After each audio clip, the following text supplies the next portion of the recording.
ಎಲ್ರಿಗೂ ನಮಸ್ಕಾರ. Welcome to ಪರಿಶ್ರಮ ಕಿಚನ್. ಈ ದಿನ ನಾನೊಂದು ರುಚಿಕರವಾದಂಥ ಅನ್ನದ ಬಗೆಯೊಂದಿಗೆ ಬಂದಿದ್ದೇನೆ. ಬೀಟ್ರೂಟ್ ಚಿತ್ರಾನ್ನ.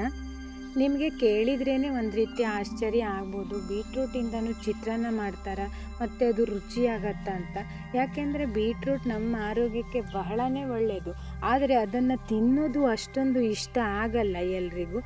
ಇದರಿಂದ ಚಿತ್ರಾನ್ನವನ್ನು ಮಾಡಿದರೆ ತುಂಬ ರುಚಿಯಾಗಿರುತ್ತೆ ಮತ್ತು ಇದು ಬೀಟ್ರೂಟಿಂದ ಮಾಡಿದ್ದು ಅಂತಲೇ ಗೊತ್ತಾಗಲ್ಲ. ಹಾಗಾದರೆ ಹೇಗೆ ಮಾಡೋದು ಅಂತ ನೋಡೋಣವಾ? ಈ ಚಿತ್ರಾನ್ನವನ್ನು ಮಾಡಲಿಕ್ಕೆ ನೀವು ಮುಂಚೆನೇ ಬೀಟ್ರೂಟನ್ನು ತುರಿದಿಟ್ಕೊಳ್ಳಿ. ಈಗ ಇದಕ್ಕೆ ಒಗ್ಗರಣೆಯನ್ನು ಹಾಕ್ತಾ ಇದ್ದೇನೆ. ಒಗ್ಗರಣೆಗೆ ಒಂದು ಅಗಲವಾದ ಪಾತ್ರೆಗೆ ಒಂದು 3ರಿಂದ 4 ಚಮಚ ಆಗುವಷ್ಟು ಎಣ್ಣೆ, ತುಪ್ಪವನ್ನು ಕೂಡ ಬಳಸ್ಬೋದು. 1 ಚಮಚ ಕಡಲೆಬೇಳೆ, 1 ಚಮಚ ಉದ್ದಿನಬೇಳೆ, ಹಾಗೆ 1 ಚಮಚ ಸಾಸಿವೆಯನ್ನು ಹಾಕಿ ಚೆನ್ನಾಗಿ ಎಣ್ಣೆಯೊಳಗಡೆ ಬಾಡಿಸ್ಕೊಳ್ಳಿ.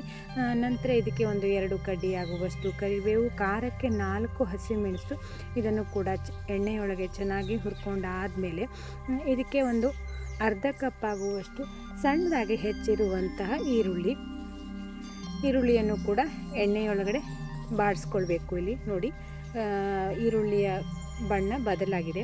ನಂತರ ಇದಕ್ಕೆ ಒಂದು 1/4 ಕಪ್ ಆಗುವಷ್ಟು, ಅಂದರೆ ನಾನಿಲ್ಲಿ 2 ಟೊಮೆಟೊ ಹಾಕಿದ್ದೀನಿ, ಒಂದು 1/4 ಕಪ್ ಆಗುವಷ್ಟು ಹಸಿ ಬಟಾಣಿ, ಇವೆಲ್ಲವನ್ನು ಎಣ್ಣೆಯೊಳಗಡೆ ಚೆನ್ನಾಗಿ ಹುರಿದು ಆದಮೇಲೆ ನಾವಿಲ್ಲಿ ಮುಂಚೆನೇ ತುರಿದು ಇಟ್ಟಿರುವಂತಹ ಬೀಟ್ರೂಟ್ ತುರಿಯನ್ನು ಹಾಕ್ಕೊಳ್ಬೇಕು. ನಾನಿಲ್ಲಿ ಮೀಡಿಯಮ್ ಗಾತ್ರದ 2 ಬೀಟ್ರೂಟನ್ನು ತೆಗೆದುಕೊಂಡಿದ್ದೇನೆ. ನೋಡಿ, ಇದನ್ನು ಮಿಕ್ಸ್ ಮಾಡಿ ಒಂದು 5ರಿಂದ 6 ನಿಮಿಷಗಳ ಕಾಲ ನೀರನ್ನೆಲ್ಲ ಹಾಕೋದು ಬೇಡ, ಹಾಗೆ ಬೇಯಿಸ್ಕೊಳ್ಬೇಕು. ನೋಡಿ, ಇದಕ್ಕೆ ಒಂದು 2 ಚಮಚ ಆಗುವಷ್ಟು ಉಪ್ಪನ್ನು ಹಾಕಿದ್ದೇನೆ.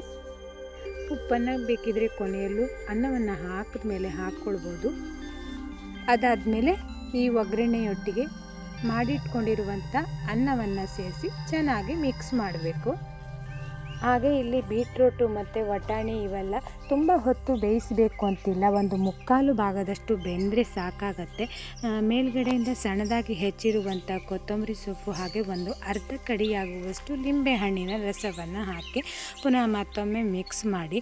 ನೀವು ಬೇಕಿದ್ದರೆ ಇಲ್ಲಿ ಅಚ್ಚ ಖಾರದ ಪುಡಿ, ಗರಂ ಮಸಾಲ, ಹಾಗೆ ಚಾಟ್ ಮಸಾಲವನ್ನು ಕೂಡ ಒಗ್ಗರಣೆಯೊಟ್ಟಿಗೆ ನೀವು ಬಳಸ್ಬೋದು.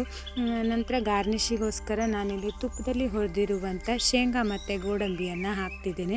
ನೋಡಿದ್ರಲ್ಲ, ರುಚಿಕರವಾದಂತಹ ಬೀಟ್ರೂಟ್ ಚಿತ್ರಾನ್ನ ರೆಡಿಯಾಗಿದೆ. ಬೀಟ್ರೂಟ್ ಅಂದ್ರೇ ಮೂಗು ಮುರಿಯೋರಿಗೆ ಇದು ಹೇಳಿ ಮಾಡಿಸಿದಂಥ ರೆಸಿಪಿ ಅಂತಲೇ ಹೇಳ್ಬೋದು.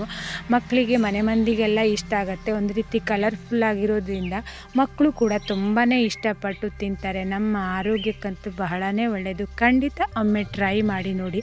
ಹಾಗೆ ಪರಿಶ್ರಮ ಕಿಚನ್ ಚಾನಲ್ನೊಳಗಡೆ 500ಕ್ಕಿಂತಲೂ ಹೆಚ್ಚು ರುಚಿಕರವಾದಂಥ ರೆಸಿಪಿಗಳನ್ನು ಮಾಡಿ ಹಾಕಿದ್ದೀನಿ. ನೀವು ಒಮ್ಮೆ ಹೋಗಿ ನೋಡಿ, ನಿಮಗೆ ಯಾವುದಾದ್ರೂ ಇಷ್ಟ ಆಗ್ಬೋದು. ಇಷ್ಟ ಆದರೆ ಟ್ರೈ ಮಾಡಿ. ಧನ್ಯವಾದಗಳು.